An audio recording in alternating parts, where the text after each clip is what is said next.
Assalamualaikum warahmatullahi wabarakatuh. Shalom, Om Swastiastu, Namo Buddhaya, salam kebajikan dan salam sehat untuk kita semua. Yang saya hormati pemimpin redaksi CNBC, Bapak Wahyu Daniel, Direktur Utama PLN, Bapak Darmawan Prasojo, Presiden Direktur PT GCI Indonesia Tbk, Bapak Oto Toto Sugiri, serta Bapak, Ibu, panelis dan moderator, serta hadirin sekalian. Pesatnya adopsi teknologi digital membuat kebutuhan akan pusat data semakin krusial. Secara global, pasar pusat data diproyeksikan akan tumbuh hingga mencapai 39,7 miliar US dollar dengan peningkatan Compound Annual Growth Rate atau CAGR sebesar 4,8% pada tahun 2032. Sedangkan dalam konteks regional, total kapasitas industri pusat data diproyeksikan meningkat setidaknya 2 kali lipat, di mana kawasan Amerika mendominasi dengan kapasitas operasional sebesar 16.820 megawatt. Tahun ini, di Indonesia, pasar industri pusat data diproyeksikan memberi peluang ekonomi hingga 3,37 miliar US dollar. Selain peluang ekonomi, lokasi Indonesia sebagai pusat persimpangan jalur komunikasi global memungkinkan negara ini untuk menjadi hub dalam industri pusat data, baik pasar regional maupun internasional. Selanjutnya, perkembangan pusat data yang efisien juga dapat mendukung peningkatan layanan publik dan pemerintahan. Namun tentu saja terdapat beberapa tantangan yang dihadapi dalam pengembangan industri pusat data. Pertama, kebutuhan akan talenta digital yang mumpuni. Kedua, ancaman siber yang semakin kompleks dan canggih. Dan yang terakhir, lokasi Indonesia yang rentan terhadap bencana alam mengharuskan pusat data untuk memiliki infrastruktur tangguh dan strategi mitigasi yang tepat guna menjaga keberlanjutan layanan. Bapak, Ibu, serta hadirin sekalian, dalam mengembangkan ekosistem pusat data, kita dapat mengambil contoh dari sejumlah negara lain seperti Malaysia, Vietnam, dan India, di mana di Malaysia hanya dalam kurun waktu 2 tahun, yakni tahun 2021 sampai 2023, sektor pusat data dan komputasi awan berhasil menarik investasi sebesar 400 triliun rupiah. Salah satu kota yang menjadi pusat investasi pusat data adalah Johor Bahru yang memiliki suplai lebih dari 1,5 gigawatt di tahun 2023.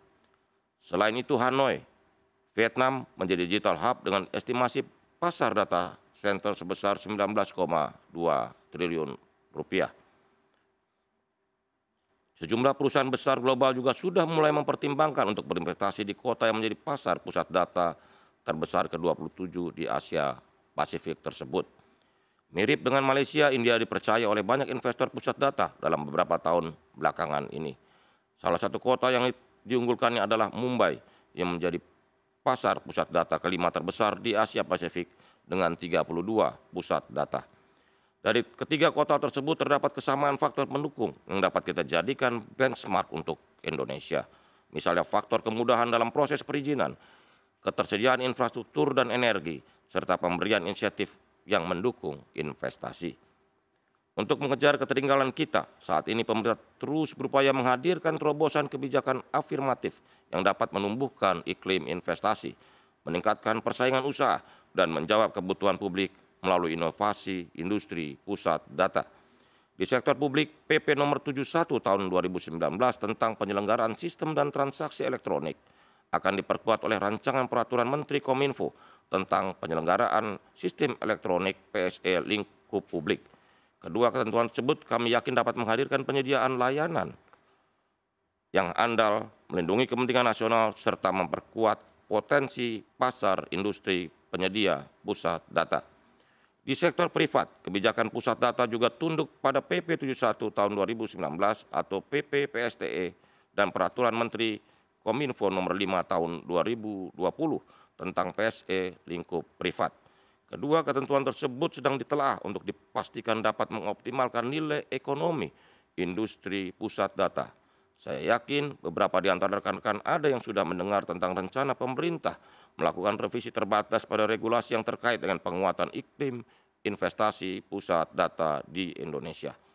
Revisi tersebut terhadap peraturan perundang-undangan diharapkan dapat meningkatkan kepastian hukum pada beberapa norma seperti klasifikasi data, akses sistem dan data elektronik dalam rangka pengawasan dan penegakan hukum, dan fasilitasi investasi, kebijakan terkait lahan, air, power supply, dan green energy, serta sebagai upaya menghadirkan fair level playing field yang memperkuat persaingan usaha.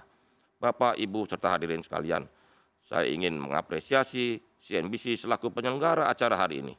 Saya juga mengucapkan terima kasih yang sebesar-besarnya kepada seluruh pelaku industri dalam ekosistem pusat data di Indonesia yang secara gigih terus memperjuangkan lompatan di sektor ini. Saya berharap melalui pertemuan ini, industri pusat data dapat tumbuh dengan pesat dan mampu menopang agenda besar transformasi digital nasional menuju Indonesia Emas 2045. Terima kasih. Wassalamualaikum warahmatullahi wabarakatuh. Shalom, Om, Santi, Santi, Santi, Om, Namo Buddhaya.